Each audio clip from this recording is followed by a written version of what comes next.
Buenas, ¿cómo va todo? ¿Qué se está comentando? Bueno, bienvenidos y bienvenidas a una nueva clase de salud colectiva y comunitaria. Vamos a arrancar esta clase con un tema fundamental, esencial, el núcleo 5. Lo abrimos con un tema fundamental para tener como caja de herramientas para abordar determinadas problemáticas en el campo de la salud y de la sociedad, que tiene que ver con el riesgo y la vulnerabilidad. Estamos en la materia de salud colectiva y comunitaria de la carrera de medicina de la Universidad Nacional de Mar del Plata. Los textos que vamos a trabajar son estos que se ven acá. De Urquía, que se llama Teorías Dominantes y Alternativas en Epidemiología, texto de 2019. Después, un capítulo de este libro de promoción de la salud de Seresnia y Machado, el libro. El capítulo es de una serie de autores brasileños, son todos, creo. Aires, Franca, Junqueira y Saletti, que se llama El concepto de vulnerabilidad y las prácticas de la salud. Nuevas perspectivas y desafíos. Y por último, un texto muy importante, un libro que salió en el 2019 que se llama Salud Feminista, y vamos a trabajar el texto Riesgo en disputa, el poder de definir el futuro deseable, que es de Paz y Ramírez, ¿sí? Los contenidos esenciales son los siguientes. El tema del riesgo, vamos a ver el objeto de los modelos y los paradigmas de la epidemiología, básicamente el del riesgo en relación a las políticas públicas de la salud y los enfoques alternativos que propone Urquía en ese libro que recién estábamos viendo. La epidemiología sociocultural, la sociedad latinoamericana y le agregamos también la epidemiología feminista a partir del otro texto de Paz y Ramírez. Y como creemos nosotros, incorporamos el concepto de vulnerabilidad para poder trabajar mejor estas problemáticas en la salud. Es una categoría que viene de las ciencias sociales para justamente problematizar la promoción y la prevención en la salud, ¿sí? Vamos a trabajar el caso específico del SIDA. Bueno, Marcelo Urquía es un antropólogo argentino, epidemiólogo, científico, especialista en cuestiones de salud, comunidad, inmigración y género. Y él abre el libro con esta pregunta: ¿cómo la epidemiología ha incluido la dimensión sociocultural a lo largo de la historia? ¿Sí? Nosotros nos vamos a centrar en el capítulo 3. Si bien le compartimos todo el libro entero, si quieren lo pueden leer, pero bueno, ustedes ya conocen cómo fueron los distintos paradigmas, el del miasma, el del germen y el del riesgo, ¿sí? Nosotros tenemos para leer solamente este capítulo número 3. Lo que comenta el autor es que hubo en el pasaje del paradigma del germen al riesgo, aspectos relacionados que se fueron imbrincando entre sí. Por ejemplo, a principios del siglo XX y mediados, sobre todo, en la época de la posguerra, cambios en la estructura social, ¿sí? Y sobre todo en las causas de mortalidad. Después, las causas de muerte pasaron a ser enfermedades de etiología no atribuible al paradigma del germen. Hubo un progresivo desplazamiento de los financiamientos, ¿no? Esto que estábamos viendo las clases anteriores, ¿no? La importancia de la economía y el financiamiento en salud. Y acá hacia la investigación de enfermedades crónicas y degenerativas, la importancia, ¿no?, que tiene los estados y los gobiernos para la investigación en distintas áreas, ¿no? En este caso, en enfermedades. Y por supuesto, los grandes avances que hubo a mitad del siglo pasado en la metodología y en las técnicas para abarcar estos estudios epidemiológicos. Bueno, como decíamos, a mitad del siglo pasado, la epidemiología del riesgo va a empezar a cobrar más valor eh, en relación a las anteriores sistemas paradigmáticos de epidemiología, ¿sí? Justamente va a marcar el desarrollo de las enfermedades crónicas, ¿sí? ¿Por qué? Porque hay cuestiones que tienen que ver con lo individual y lo poblacional, pero también que se relacionan a factores de riesgos en la producción de lo que determina la patología, ¿sí? Ya vamos a ver cómo presenta otro abordaje más integral, aunque también ya vamos a hacer algunas críticas sobre el final de esta clase. Siguiendo con la temática, desplaza el paradigma del germen. También, bueno, esta epidemiología, la del riesgo, es conocida como la de la caja negra, la de las enfermedades crónicas y la epidemiología multifactorial, porque toma distintas variables para entender cuáles son lo que produce la patología. El objeto de las enfermedades no infecciosas como tal principalmente va a generar una anomalía paradigmática, ¿no? Como proponía Kuhn cuando entra en crisis un modelo de estudio científico, y acá es abordado todo de manera multifactorial y multicausal, ¿sí? Por eso están todos estas variables, estas multicausalidades que tienen que ver con lo social, con los estilos de vida, con la educación, con el estrés, con los aspectos de la democracia, la comunicación, colesterol alto, el tema de género, el tabaquismo, obesidad, etcétera. Sí, el ambiente, por supuesto. Todo eso genera la enfermedad. Así que eso va a ser estudiado por los epidemiólogos, que los epidemiólogos son un conjunto de científicos y científicas que vienen de distintas disciplinas, ¿sí? Hay sociólogos, antropólogos, médicos, sanitaristas, psicólogas, psicólogas, eh, gente especializada en estadística, etcétera, ¿sí? Bueno, un pequeño homenaje. Esta clase en realidad siempre la daba nuestro querido compañero Juan Gastiazoro, que desde el año pasado nos está viendo desde las plateas más altas. Él era también sociólogo, como quien les habla, y era parte del plantel de Salud Colectiva y Comunitaria y de la Escuela Superior de Medicina. Así que, Juancito querido, un saludo para vos. Ahí estabas muy bien rodeados por algunas de las integrantes de la cátedra. Eh, Quizás estaban hablando de la salud o vaya a saber de qué cosa. Eh, Justamente algunas cuestiones que tiene la epidemiología del riesgo es quedarse en el individuo, ¿no? En la actitud, en los estilos de vida, ¿no? En las recomendaciones, ¿no? Como veíamos, como venimos viendo a lo largo de la materia, no todo es voluntad y no todo es cambiar una conducta como si fuera tan fácil y cambiar de hábito y listo, sino que tiene que ver con un montón de cuestiones que se relacionan con lo estructural de la sociedad, con las instituciones, con cosas que por ahí a veces nos marcan nuestra conducta y no nos damos cuenta por patrones que los tenemos incorporados, ¿sí? Por las costumbres familiares, culturales, tecnológicas hoy en día. Así que esas dimensiones quizás no la toma tan en cuenta y pone mucho el foco en la persona, ¿sí? En los estilos de vida de las personas. Y bueno, y proliferan todo este tipo de recomendaciones, de videos. ¿Quién no sigue al doctor La Rosa, no? Por ejemplo, ahora está muy en boga el tema de mejorar el funcionamiento de la microbiota, los prebióticos, etcétera, etcétera, etcétera. Y bueno, hay un montón de doctores, de influencers, de nutricionistas que hacen foco en cambiar los estilos de vida y las conductas que tenemos en nuestra alimentación, por ejemplo, en los ejercicios. Todas cuestiones que, bueno, como ustedes ya vieron en promoción de la salud en primer año, ¿no? Em, Pasando este enfoque epidemiológico del riesgo, ahora nos centramos en las alternativas, ¿sí? Vamos a arrancar con la epidemiología sociocultural, propuesta por el antropólogo Menéndez, que ya hemos trabajado en algunos aspectos de la materia.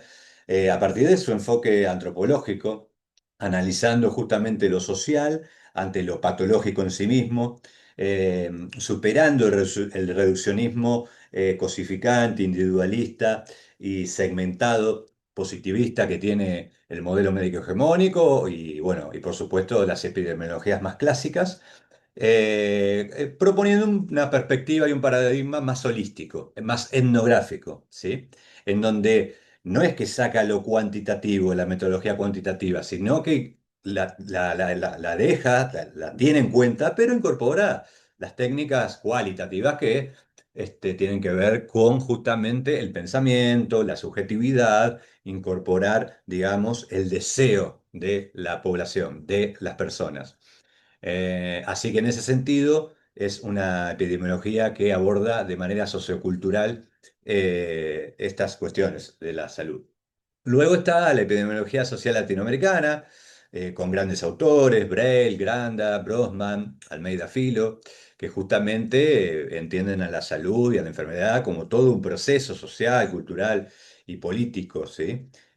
Almeida Filo es un gran referente de la salud colectiva, eh, propone una etnoepidemiología y sobre todo él propone reemplazar o directamente trabajar con otro enfoque, no hablar de factores de riesgo, sino de modelos de fragilización.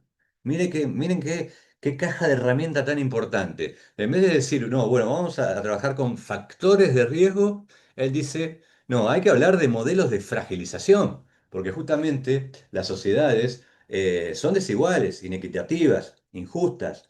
Entonces amplía el panorama y propone entender los aspectos culturales, simbólicos, subjetivos de la población. Braille también va a incorporar acá, les pusimos uno de los últimos libros que vino a presentar acá en la facultad el año pasado, que se llama Epidemiología Crítica y la Salud de los Pueblos, en donde ahí Jaime Braille, un gran promotor de la salud colectiva, él es de Ecuador, él propone la interdisciplina, la transdisciplina sobre todo, los factores interculturales y básicamente también incorporar y darle potencia a la voz de los pueblos y la ciencia de los pueblos indígenas, ¿no? El conocimiento indígena. Eh, Esto también lo vamos a recuperar en la última clase que tiene que ver con el pensamiento post-abismal de Boaventura Sousa. Bueno, aquí lo tienen a Almeida Filo, a Noamar de Almeida Filo, que ya en la década del 90 en Brasil empezaba a cobrar notoriedad con este enfoque de una epidemiología crítica en donde incluye lo sociocultural y las desigualdades para comprender la relación entre salud, enfermedad y población. Él tiene un texto un libro fundamental que se llama La ciencia tímida, ensayo de deconstrucción de la epidemiología, en donde ahí justamente supera el concepto del riesgo, porque el riesgo queda reducido al comportamiento, a cambiar de actitud, a cuestiones biológicas, en realidad, dice Almeida, tiene que ver con la desigualdad estructural que dan estas sociedades con desarrollo de producción capitalista, ¿no? Que producen inequidades sociales, simbólicas, de acceso a la educación y que tienen que ver con los contextos históricos que vamos atravesando.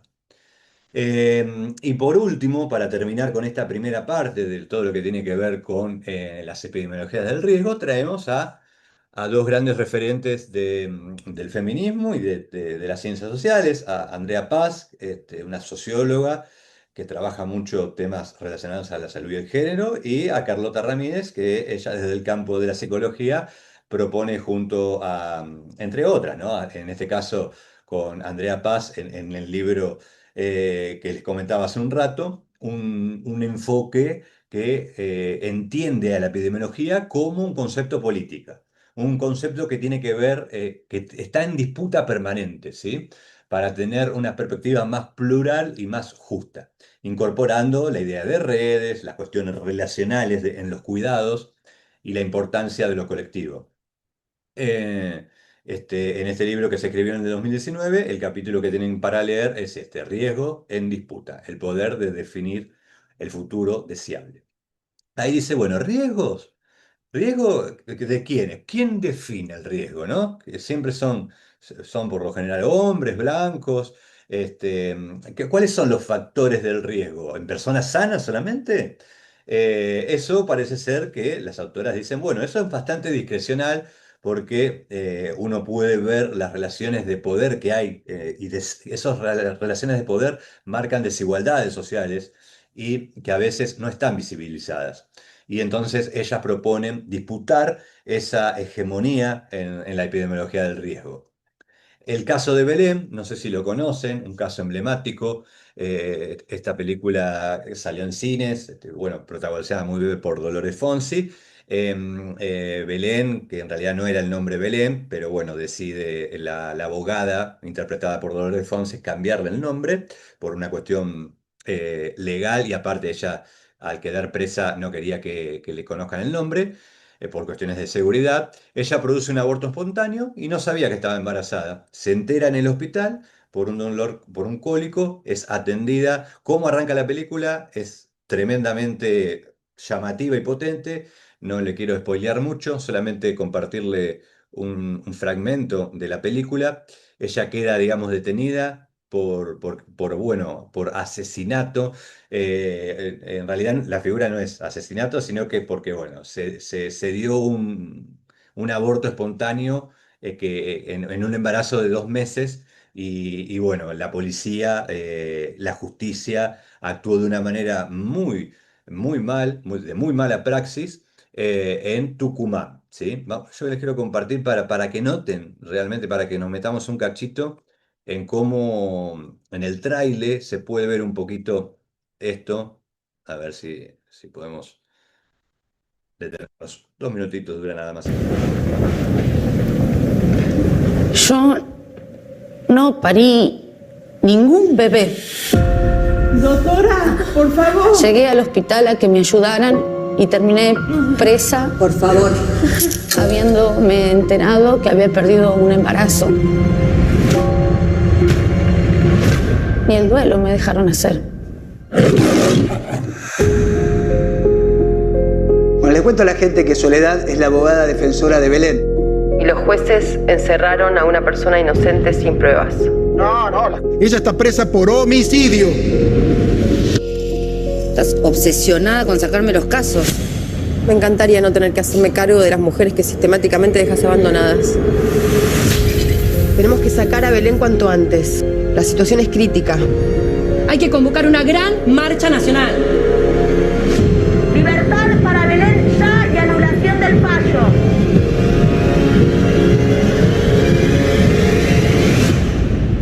Vos sos solo una víctima.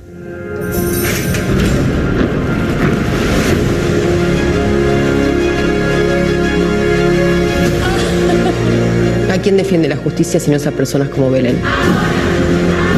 Te va a estar viendo todo el mundo. Libertad para Belén ya.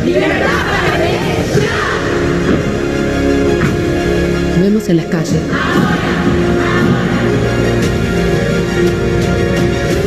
voy a dejar sola.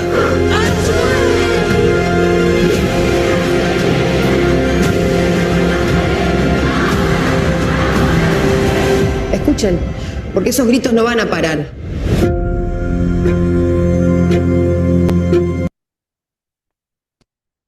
Bueno, es muy recomendable la película, quizás varios ya la han podido ver, pero bueno, acá se puede ver en por lo menos en estos 2 minutos, la serie de los acontecimientos que producen riesgos, vulnerabilidades. Ahora vamos a ver ese concepto, y las relaciones de poder que hay entre la justicia, la policía, el campo de la salud, y la sociedad y la política como colectivamente pueden, digamos, poner a viva voz el derecho de las mujeres a, por supuesto, tener un aborto de manera legal, ¿sí? Esto fue en el 2014, ella estuvo detenida y, bueno, después, rápidamente, 4 años después, se produjo la ley del aborto legal. Así que este fue un caso emblemático. Conclusiones de este capítulo de Urquía. Entonces, no es que hay que descartar, dice Urquía, los aspectos teóricos y metodológicos y la importancia de las técnicas analíticas que tiene la epidemiología del riesgo.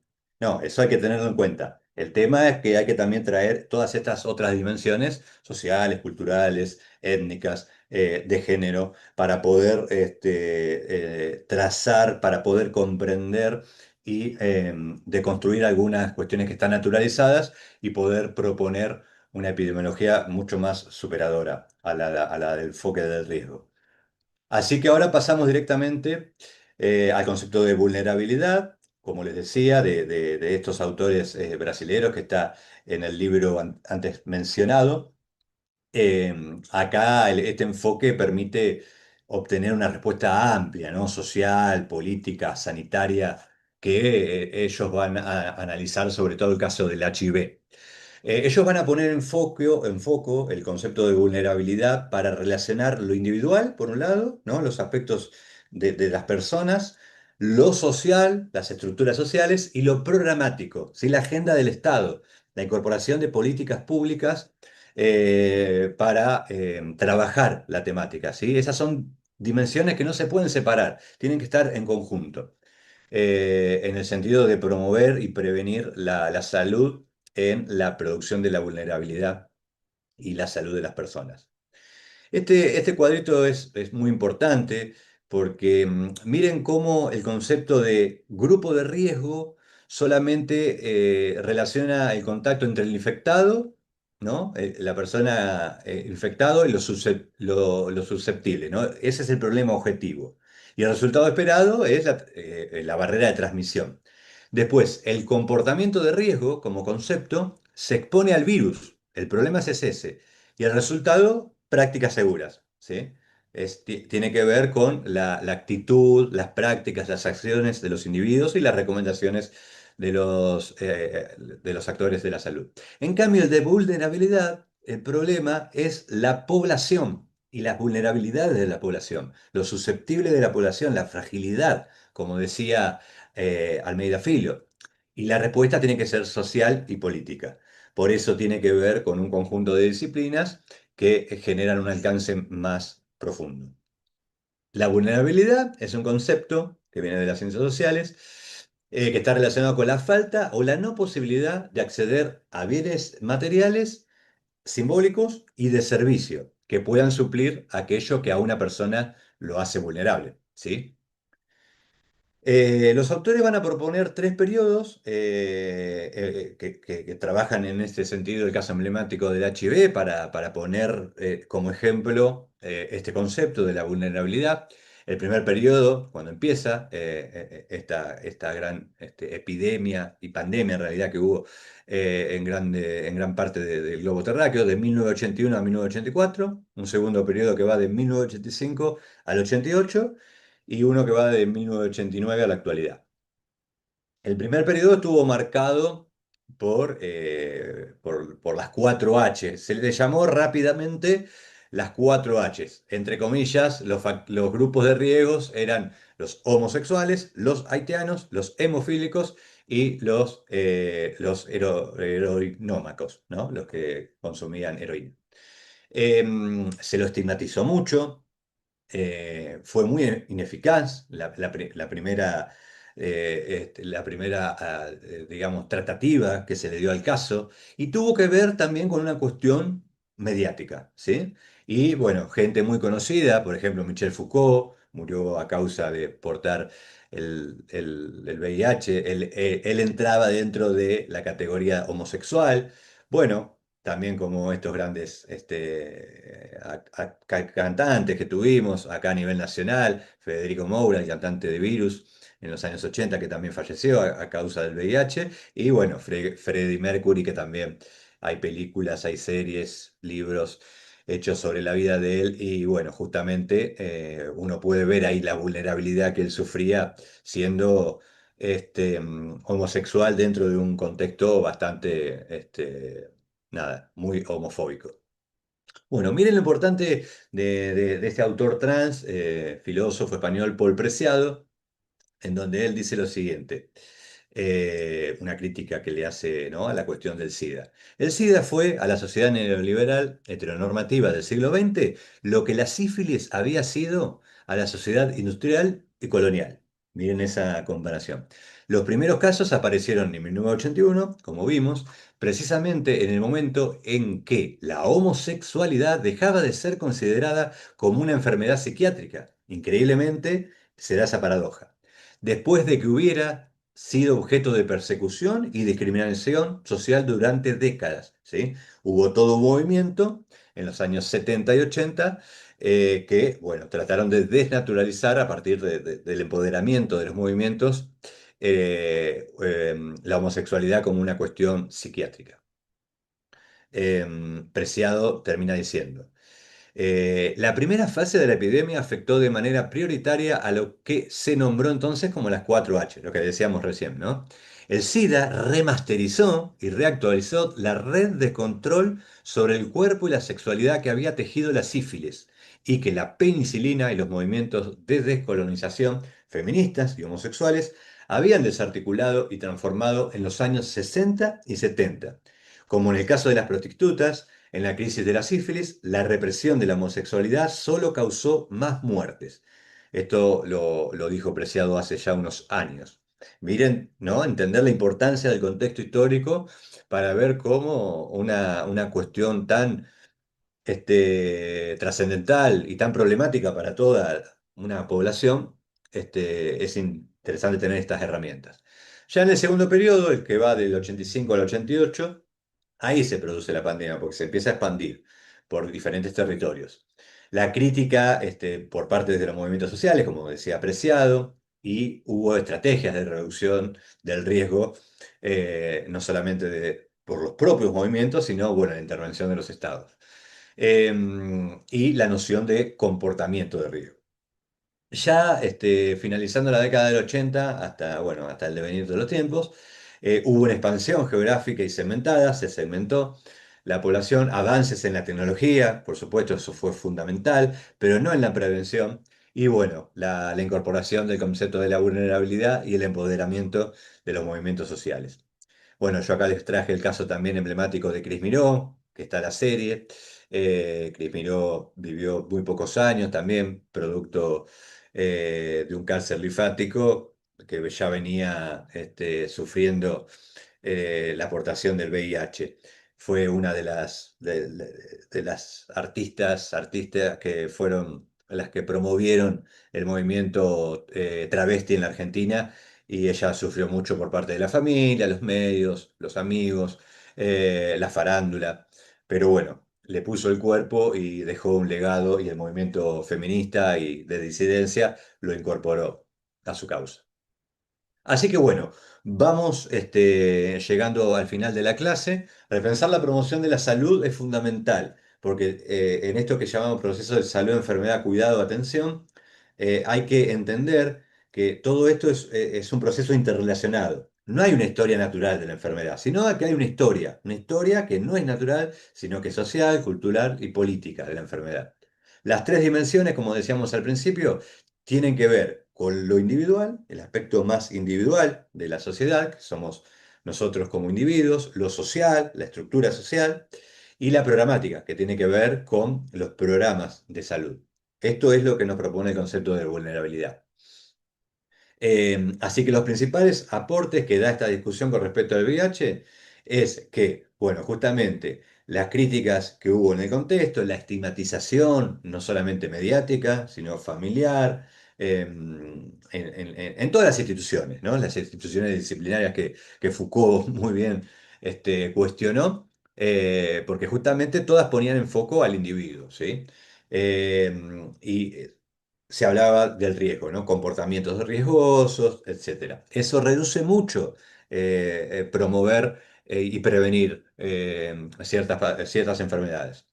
El análisis socioestructural de la vulnerabilidad, por supuesto, como veníamos diciendo, y el lugar de las potencias colectivas, ¿no? Como veíamos no solamente en el caso del VIH, sino en la cuestión de la ley del aborto, a partir del caso de Belén y esta película muy bien lograda. Así que distinciones entre riesgo y vulnerabilidad. Bueno, el carácter y el elemento analítico que tenemos para distinguir las cuestiones de riesgo, y la sinteticidad y el nivel operativo que tiene esta categoría de la vulnerabilidad, ¿sí? En ese sentido, los resultados esperados son otros, porque al cambiar los lentes con los que vemos la cuestión social y sanitaria, a partir del enfoque de la vulnerabilidad, podemos tener un panorama más amplio y prevenir mejor educar mejor y comunicar mejor cuestiones de salud. Esta relación siempre es indisoluble, siempre es una relación ida y vuelta, una dialéctica entre lo micro y lo macro, ¿sí? Entre lo individual, lo social, lo colectivo y la calidad de vida de las poblaciones. Pero no hay que poner solamente el centro en la actitud, en la acción, en la voluntad, en ese voluntarismo mágico que tenemos los individuos, sino que hay que toda salud, toda cuestión de riesgo es política, ¿sí? Y es intersubjetiva, porque tienen que ver con las relaciones que mantenemos entre nosotros, entre las distintas subjetividades, sea de una misma población o entre otras culturas. Así que los vínculos con la salud colectiva son fundamentales y lo importante es esto, darle carne al indicador. Esto es lo que tenemos que llevarnos como herramienta y como elemento fundamental para entender las cuestiones de salud, el concepto de vulnerabilidad. Es un indicador que le da más potencia al abordaje, ¿sí? Y en ese sentido, el campo de la intervención ya no está centrado en el sujeto, sino en lo colectivo, en lo etnográfico, en las redes, la potencia de las redes. Ya vamos a ver también a partir de Mario Robert el término de interculturalidad política, que él habla mucho de las redes y no de la comunidad, porque la comunidad es muy abstracta, sino de hablar de redes, de relaciones, de mancomunión, ¿sí? De los colectivos y en ese sentido para planificar esto que veníamos viendo en anteriores clases, ¿no? Para planificar de una manera participativa que incluya a los distintos actores que integran una comunidad. Nos vamos con una frase de Jaime Breil. No hay enfermedades de la pobreza, hay enfermedades de la riqueza con desigualdad. Es necesario cambiar el punto de vista, porque si no aparecen los pobres como responsables de las enfermedades. ¿Se entiende? Eso es clave. Lo que el modelo de salud pública dominante llama enfermedades de la pobreza debería llamarse enfermedades generadas por un sistema social que necesita de la desigualdad. Miren qué claro es Jaime Breil. Él dice, hay que cambiar el objeto de la salud, se debe trabajar sobre el proceso de enfermedad. ¿Cómo y por qué se enferman las personas? Voy a darle un ejemplo claro. Una cosa, dice Jaime, es estudiar el dengue y cómo combatirlo, ¿no? Y otra muy distinta es entenderlo en relación con los sistemas de producción que hacen que prolifere el vector, ¿sí? ¿Cuáles son los determinantes sociales de la salud? ¿Cuáles son las condiciones sociales y económicas que influyen en las diferencias individuales y colectivas en el estado de salud? Es lo que venimos diciendo, pero en pocas palabras. Son los riesgos asociados, termina diciendo Braille, a las condiciones de vida y de trabajo, por ejemplo, la distribución de ingresos, el bienestar, el poder, más que factores individuales, como sería el estilo de vida individual o la herencia genética, que aumentan la vulnerabilidad hacia las enfermedades. Con estos dos párrafos se condensa de una manera este, tan potente todo lo que venimos trabajando en esta clase. El año pasado tuvimos el gusto, año tras año viene Jaime Brel, esperemos que este año vuelva, de compartir una serie de momentos significativos y potentes con los integrantes de la cátedra y alumnos en un congreso que él de hoy presentó su libro y que también estuvo en una de nuestras clases, también hay que decirlo.